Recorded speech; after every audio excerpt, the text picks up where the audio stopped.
Hello, children. Amen. Praise the Lord. Praise God again. God is always good to us, and we want to thank God for this wonderful day. How many are so happy like I am? Yes, why are you happy? Me, I am happy because in the year 2020, you just know what happened. And people were sick and many people died. And you know, God has made us to see this new year, the year 2021. And therefore, as we begin, we want to pray. Si tuombe. Tuombe Mungu kwa sababu tena tumshukuru kwa sababu ametuwezesha tufike 2021. Kuna wengine hawakufika. Can you imagine? Walikuwa wagonjwa, wengine walipata accident, so many things happened, but God has given us 2021. And therefore, let us put our hands together, zip our mouths, bow our heads, let us pray.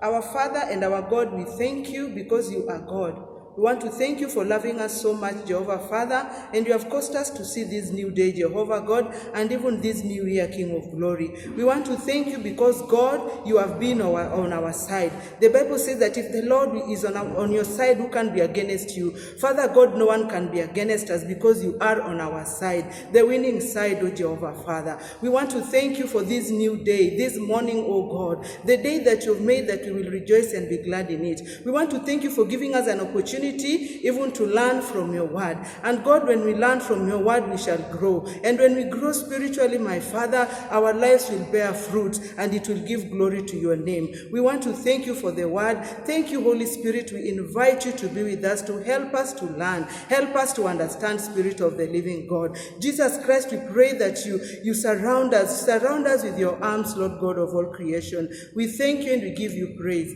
In Jesus' name we pray. Amen. In Jesus' name we pray. Amen. Amen. How many listened to the teaching of last Sunday? The other Sunday, I think it was on 10th. It was on 10th, yeah? Yes, it was on 10th. I know you now know the dates because you have started going to school. It was on 10th. And what is the date today? 16th. I know you know. Today is 16th. But last Sunday on 10th, we learned something. We learned something. Today is 17th, I think. Yeah? Sasa teacher ndiye amesahau. Teacher anakuanga nyuma saa zingine. Lakini today is 17th. Yes, today is 17th. Si mnaona mmeanza kwenda shule? Mnajua date, si ndio? Yes. Today is Sunday 17th. Amen? Yes. And on 10th, from 10th today, it is 7 days. On 10th, you learned about something. What was it? Giving thanks. Giving thanks to God.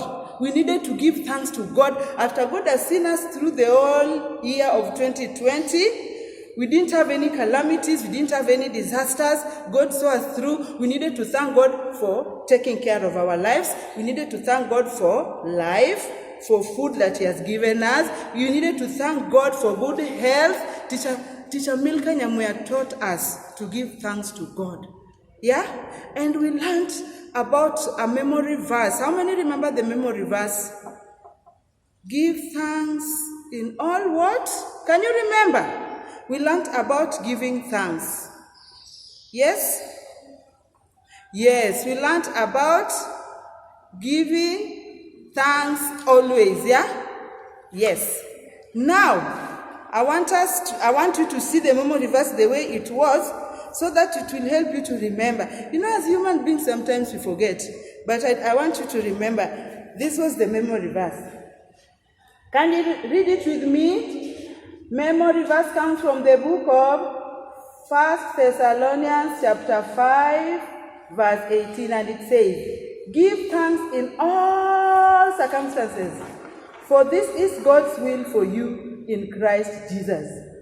Give thanks in all circumstances, for this is God's will for you in Christ Jesus. Yes.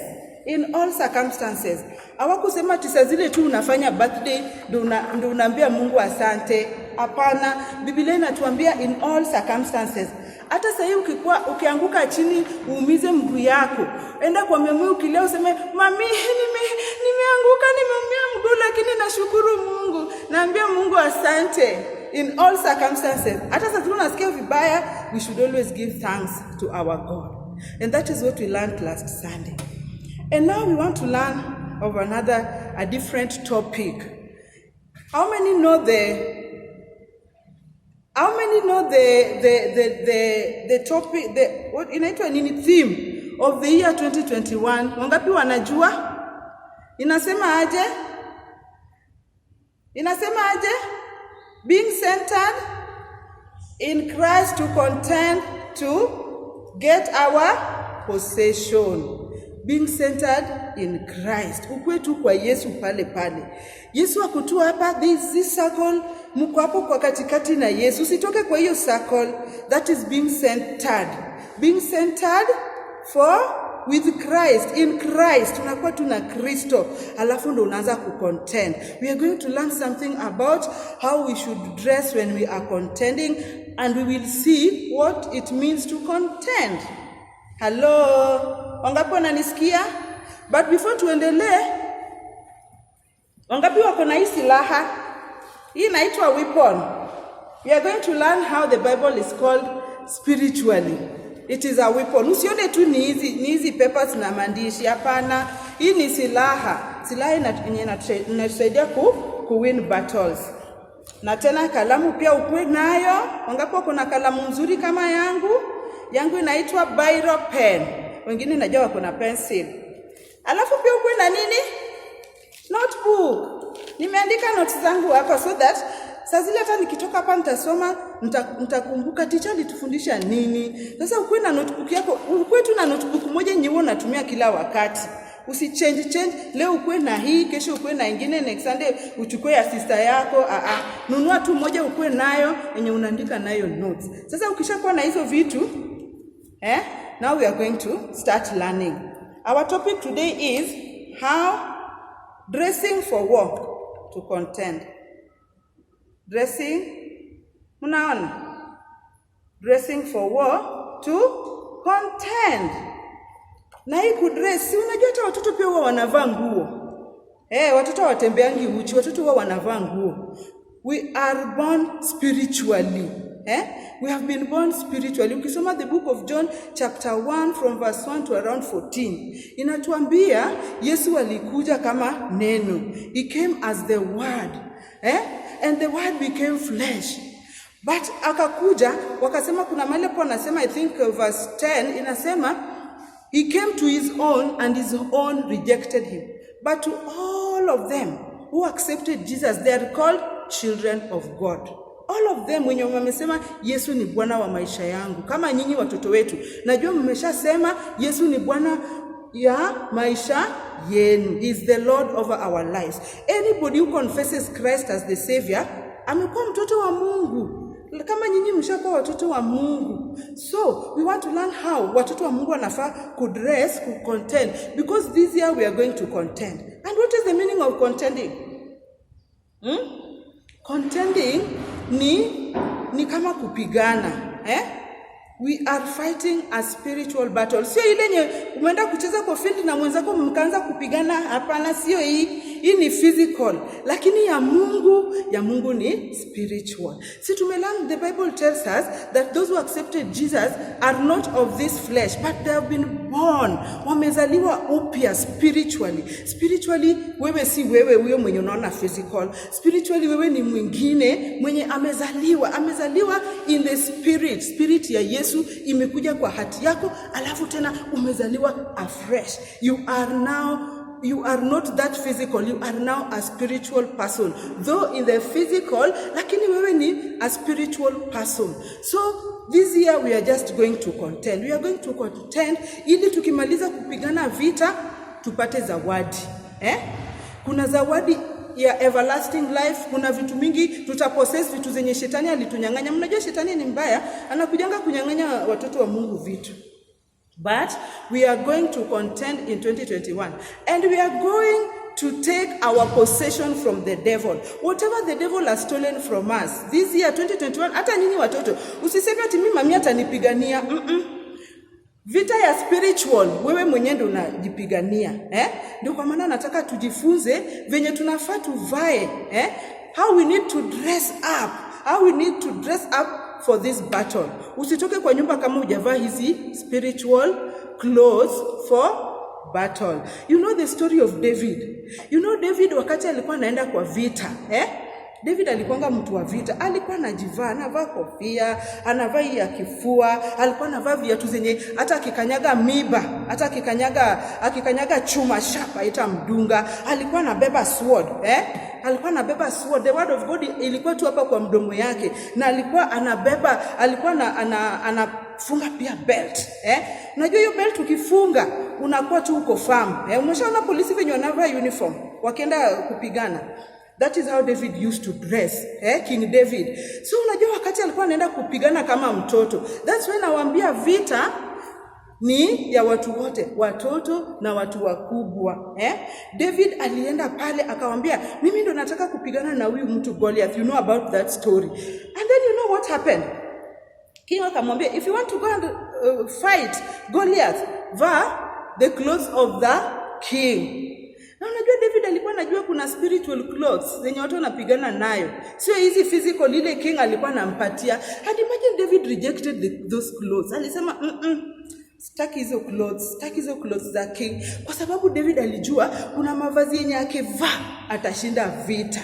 And we want to learn about hizo mavazi enye tunahitaji kuvaa kama watoto. Na tukishavaa hizo mavazi, they are spiritual. Anytime umesema unaivaa, inakuwa pale spiritual, unakuwa covered spiritually, because shetani huwa ako hapa nje anatembea tu. Unakumbuka the story of Job? Alikuwa anatembea tu. Mungu akamuuliza, wewe shetani, unaenda wapi? Anaambia Mungu ati, mimi natembea tu hivi, natafuta mtu wa kupigana naye. So, shetani yako hapa nje kupigana na sisi, hata sisi watoto. Si ndio? So you know what you are supposed to do? We are supposed to dress. We are supposed to dress like soldiers in the spiritual life of our lives. We are supposed, inafaa tuvae the spiritual clothes. And what are these spiritual clothes? We are going to read from the book of Ephesians chapter 6 from verse 10. Kama uko na Bible ufungue. Fungua Bible yako. Mimi nafungua, nimekupatia 1 minute ya kufungua Bible yako. Mimi nimefungua, na ukumbuke topic yetu pia andika kwa kitabu, Dressing for War, to contend.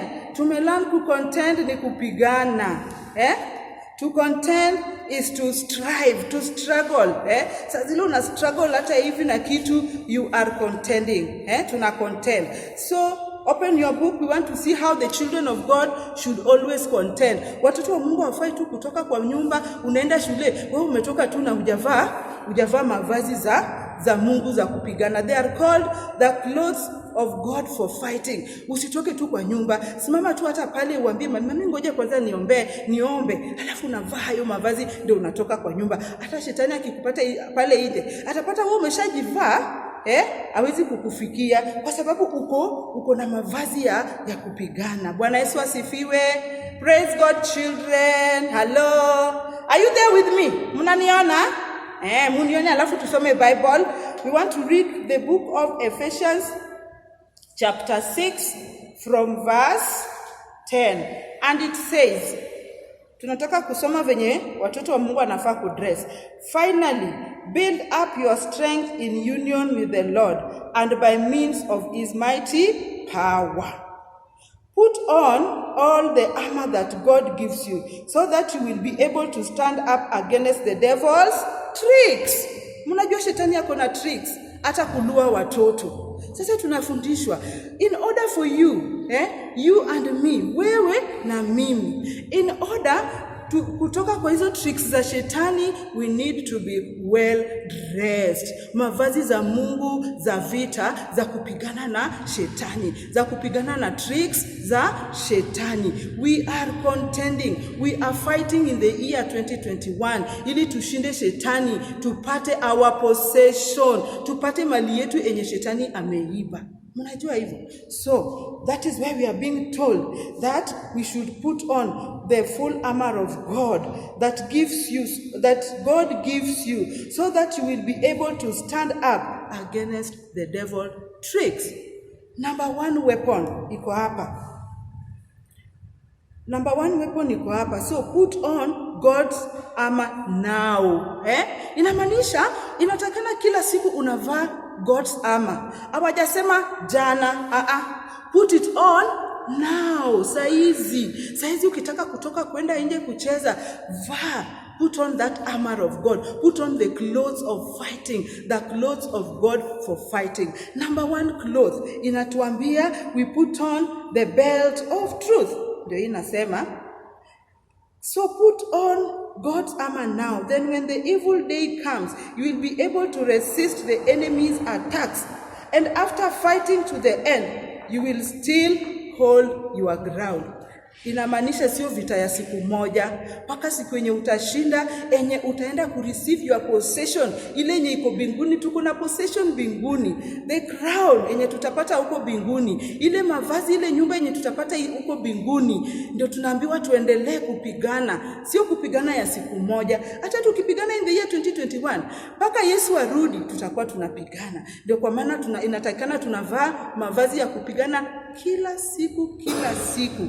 Wacha nisome tena, inasema, so stand ready with the truth as a belt tied round about your waist. Inamaanisha nini? Tumesema sio ile ya physical, hapana, ini ya spiritual. Unasema I put on the belt of truth. Inamaanisha we need to be speaking the truth. You know, when you speak the truth, it will hold you. Mnajua kazi ya belt?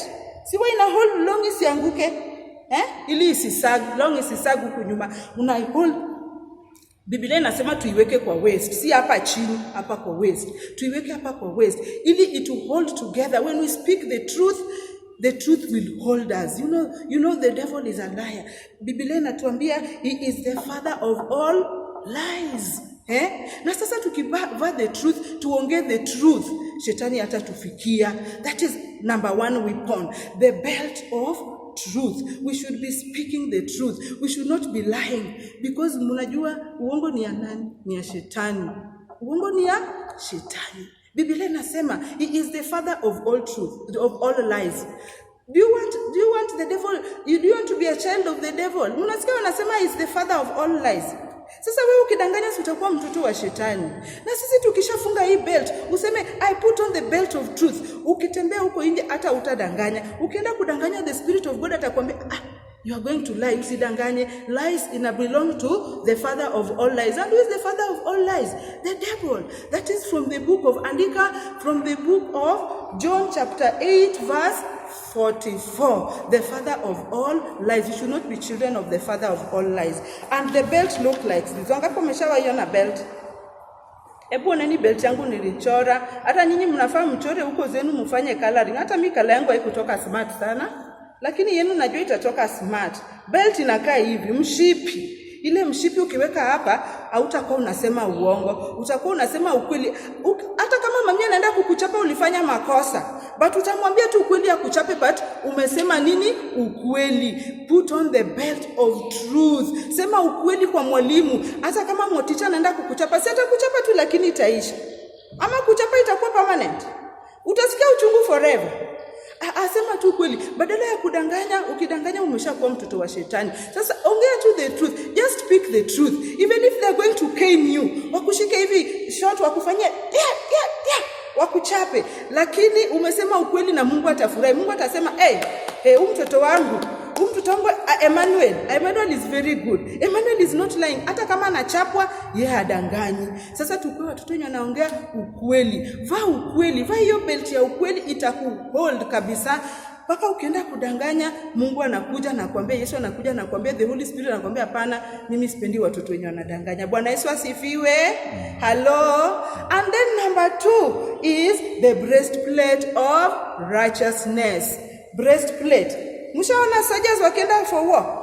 Wao wanavaa kitu kingine hapa kwa kifua. Hii kitu ya kwa kifua, it's supposed to guard their hearts. When the enemy shoots an arrow at them, chwa, ikifika hapa ukivaa hiyo breastplate of righteousness, utatembea in the truth, utafanya kitu yenye Mungu anataka. Shetani akikuja kugonga hapa, atapata kama wewe unafanya tu the things that God wants you to do, the things that God likes, are the things we are supposed to do. So when you have put on this breastplate of righteousness, it is guarding, you know, your heart. A heart is a very special organ. It is very delicate. Very delicate. That's why Mungu anataka to protect, because the Biblia inatuambia hapa kwa hati yetu iko na evil mingi sana. So for you to guard it, obey that breastplate of righteousness. Inakanga tu hapa na inakaa tu hivi kama hii yangu. Inakaa hivi. Unaivaa kutoka hapa kwa shingo, ina protect hapa, ime protect your heart. So that utembee kwa njia za Mungu, utembee kwa righteousness. Ukitembea kwa righteousness, God will be happy with you. Unajua kutembea kwa righteousness, to do what God likes. What does God like? God likes people who speak the truth. God likes people who help others. God likes people who are sharing their things. Wenye si wachoyo, enye hata akikuwa na biskuti 2 na mwenzake amwombe, anasema mimi sikupei. Unampatia tu hata kidogo, you are sharing. God likes people who are doing the right thing, who are doing things that Mungu anafanya nini? Anapenda. Si ndio watoto? Najua nyinyi ni wazuri, mnapenda kufanya the right thing. Sasa ukitaka kufanya the right thing, uvae hiyo mavazi yenye na kuprotect kwa hati yako isikuwe na dhambi, isifikirie, isiwaze vitu zenye zinakufanya wewe ama mimi nifanye dhambi. Sasa before utoke kwa nyumba, ukishasema I put on the belt of truth and I put on the breastplate of righteousness, it will cover you. It is not your own righteousness. The righteousness of Jesus Christ is the one that will cover you. And then we have the shoes of the gospel of peace. You know about the shoes of the gospel of peace? Enye ukienda mahali, umezivaa. Ukisema I put on the shoes of the gospel of peace, unazivaa. Mshaona venye viatu za soldiers zinakaa, iko tu paka hapa. Paka huku karibu na inakuprotect. Unajua saa zingine mishale inaweza tupwa ikuangukie kwa mguu, lakini ukivaa hizo viatu haziwezi kukufikia. And you know what the shoes are supposed to help you? And my shoes are not so good. Hebu nini yenye nilichora watoto? Nimejaribu lakini si mnaona? Ticha amejaribu. Ona viatu. These shoes of the gospel of peace, they are to help you. Kuna shetani saa zingine amelei vitu hapa nje. Ameweka vitu zingine yenye ukikanyaga inaweza kukuumiza. So ukivaa hizo viatu, hata ukikanyaga hizo vitu, hata ukikanyaga msumali, hizo viatu ziko strong paka hiyo msumali ina bend hivi. Sasa hiyo viatu ukishavaa, ukienda hapa nje, upate shetani amelay tricks zake hapo nje. Uambie wale watu hapana, Biblia inasema tufanye vizuri, tusifanye vitu mbaya. Ukishavaa hizo viatu, unakuwa tuna ile hamu ya kuongea maneno ya Mungu. Unawaambia, you remember what Jesus told the devil? That it is written. Because Yesu alikuwa amevaa hizo shoes. Sasa hizo shoes ukishavaa, unaongea tu maneno ya Mungu. Maneno ya Mungu yenye inaleta peace. Ukipata watu wanapigana, unawafanyia nini? Utaenda kuambia pigeni. Unaanza, niseme for example, Emmanuel ako huku anapigana na David. Alafu unawaambia, unaclap, unaambia nataka kuna mwenye anashinda. David. Ama una support Emmanuel. Emmanuel. Hapana. Hata watoto wa Mungu waonangi wrestling. Mnajua hivyo? Msione wrestling ni mbaya, ni ya shetani. Sasa ukiona upate watu wanapigana, unawaambia hapana. Biblia inatuambia we should have peace. We should have what? peace. That's why umevaa hizo viatu. Wherever you go, you are telling people about the word of God. You are talking about good things. You are telling people to be peaceful. Ukipata watu wanapigania hata kalamu, unawaambia hapana, msipiganie kalamu. Twendeni niwapeleke kwa teacher atawasaidia. So let us try so much always to speak about the good things. Always to bring peace. Mahali kuna war, you should bring peace. Usikuwe mtu mwenye ako kwa cheering squad, unaanza kusupport mwingine na unawacha mwingine. Bwana Yesu asifiwe. Si tutakuwa tukivaa hizo viatu, the shoes of the gospel of peace. We are taking the peace of God. Mnajua Yesu wherever he went, he did good. Alikuwa anafanya vitu mzuri, hakuwa anafanya vitu mbaya. That is why we are told to put on the shoes of the gospel of peace wherever we walk to. Hata tukipata tukanyage vitu za shetani, tukikanyaga hivi tunakanyaga vitu za shetani kwa sababu tumevaa viatu that inaleta the peace of God. And then there is number 5. Number 5 is the shield of faith. The shield of faith. The shield of faith is which one now? The shield of faith is that faith that God has given you. And what is the work of faith? You know, Shetani ndiye alianza doubt. In the Garden of Eden, aliambia Eden, did God really say? Because alikuwa anamwambia, Adam alimwambia, unajua wamesema tusikule hiyo matunda. Alafu akaplant the spirit of doubt kwa Adam. Akamwambia, did God really say that?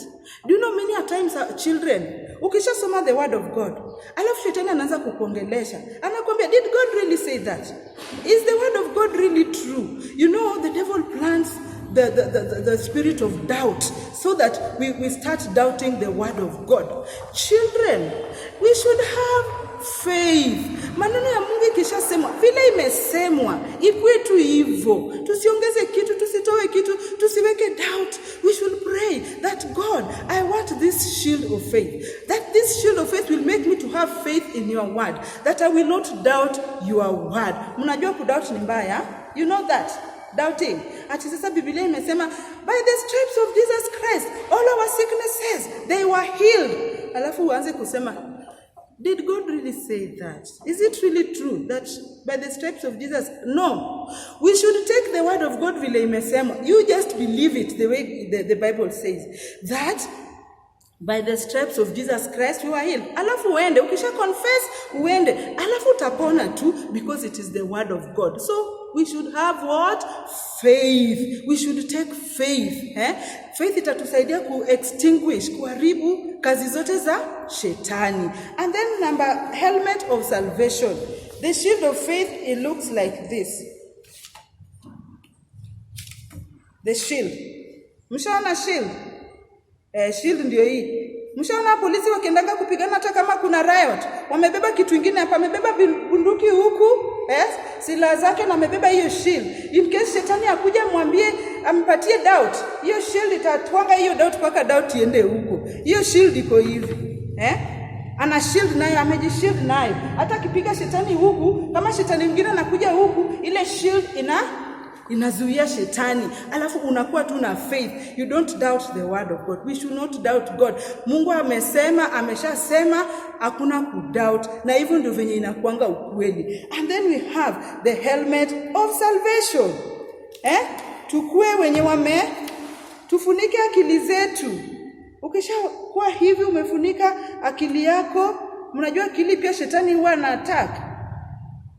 Mnaona hiyo? So we should put on the helmet of salvation. Salvation ni ile uokovu enye Yesu ametupatia bure. Is it not true? We have been saved just for free. We did not pay for salvation. Ama wengine walilipa for hii salvation. Hakuna mwenye amelipa for salvation. We should thank God because ametupatia nini? Wokovu. Hii wokovu ametupatia ili tutembee, tufanye vitu mzuri, It should protect our heads from evil attacks, from hizo spirits zenye zinakuja hata za doubts. It should protect our heads. So ukishaivaa unamwambia Mungu, I put on the helmet of salvation, such that when the enemy will attack you, will attack your head. Your head has a very important organ also, inaitwa brain. And this brain needs to be protected from the attacks of the devil. And then we have another one, the sword of the Spirit. Mnama sword. Hii sword ndio hii. Ndio nilikuwa nakuambia, the word of God is not physical as we see it. The word of God is spiritual. It is a sword. Unajua shetani anaiona tu kama sword. Na ukiattack shetani na hii sword, the way Jesus Christ did. You've learned about the way Jesus Christ aliongea maneno ya Mungu. Shetani alikuwa anamwambia, ati si utani mawe ikue kama, because Jesus was fasting. Na unajua ukifasta zingine njaa inaweza kukuuma, unashika tu hivi tumbo. Shetani anamwambia, si utani these stones zikue bread. Akamwambia, no, it is written that man shall not live by bread alone. Aliattack shetani na weapon. Aliongea tu maneno ya Mungu mpaka shetani alimwacha. Biblia inasema after that the devil left him. When we speak the word of God, in every situation speak the word of God, the devil will not stand near you. Atakuacha, atasema huyu Azania ama aseme huyu Emmanuel ama CJ, hao watoto wanajua maneno ya Mungu, ama aseme huyu Abigail, huyu Abi anajua maneno ya Mungu. Mimi siwezi kaa karibu na Abigail because uko na hii sword, uko na the word of God. That's why we should always have memory verses, so that tunaambia shetani, tunarebuke nayo shetani, tunamwambia the word of God says, the word of God says. Hiyo ndio kazi ya hii weapon. Let me show you when you are fully dressed how you will look like. Mnaona mwenye amevaa the full armor of God? Mnaona venye akona belt of truth iko hapa? Akona the sword of the spirit iko hapa? Akona hii breastplate of righteousness pia amevaa.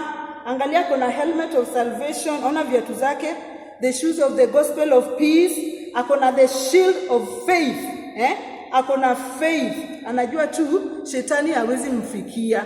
So when we have faith that the devil cannot reach us, this is how we should be dressed tukitoka kwa nyumba. Ukisoma the whole chapter, the whole verse from verse 10, itakwambia venye unafaa kujivaa ukitoka kwa nyumba. Ukienda mahali, vaa mavazi ya vita za Mungu, from your head paka to the sole of your feet, paka your chest, kila mahali ukue protected, because hata watoto shetani huwa anawattack. So in order for the devil asikuattack na kupate, ujivae, put on the full armor of God. I want to sing a song and then we will learn of our memory verse.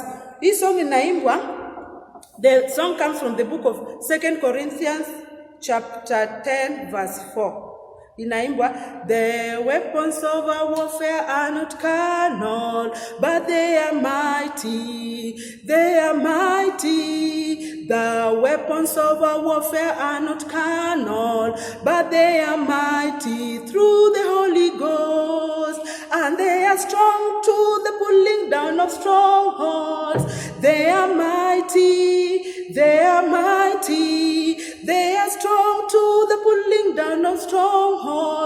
They are mighty through the Holy Ghost. Sasa hizi weapons tukikuwa nazo, they are strong, hata shetani hawezi kutufikia watoto. That's why mimi napendanga kuvaa nikitoka kwa nyumba asubuhi, nikiomba, nikimaliza kuomba naanza kusema, I put on the full armor of God, the breastplate of righteousness, helmet of salvation. I take up the sword of the spirit and I put on the shoes of the gospel of peace and I fasten my belt. Alafu natoka naenda. Najua shetani hata anipata.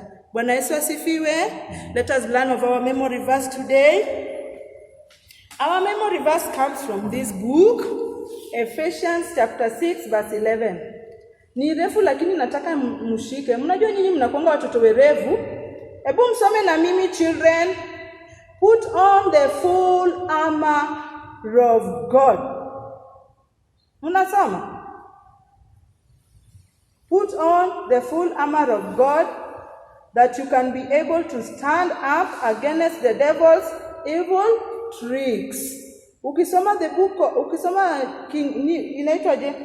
Good News Version, imeiweka very simple. Hii ni ya teacher, lakini kama kuna Good News wende usome. Put on the full armor of God, so that you can be able to stand up against the devil's tricks. Shetani yako na tricks, lakini ukivaa haya mavazi, the full armor of God, atakuletea hizo tricks zake. Atapata kama wewe uko ready for war. This year 2021 we are going to contend with the enemy so that we may get our possessions. Bwana Yesu asifiwe. Bwana Yesu asifiwe watoto. Let's put our hands together and we appreciate God for his word. Father God, we thank you for your word. We bless you and we give you all the glory. We thank you because your word is true. Your word is never lying. We thank you, King of glory, that your word has come forth. We pray that you will help us always to be ready for war, O Jehovah God, because the devil has laid tricks, oh God, outside here, but we pray that you will help us to fight against the devil. We thank you and we give you the glory. I cover each one of us by the power that is in the blood of Jesus Christ, from our heads to the sole of our feet. Father, we pray that you will protect and preserve our lives. We thank you for the year 2021, that Father, as we fight against the evil one, as we contend, we shall win, because the Bible says that we are more than conquerors. We shall win and we shall overcome the evil one, and we shall get our possessions. We thank you and we give you all the glory. In Jesus' name we pray. Amen. In Jesus' name we pray. Amen.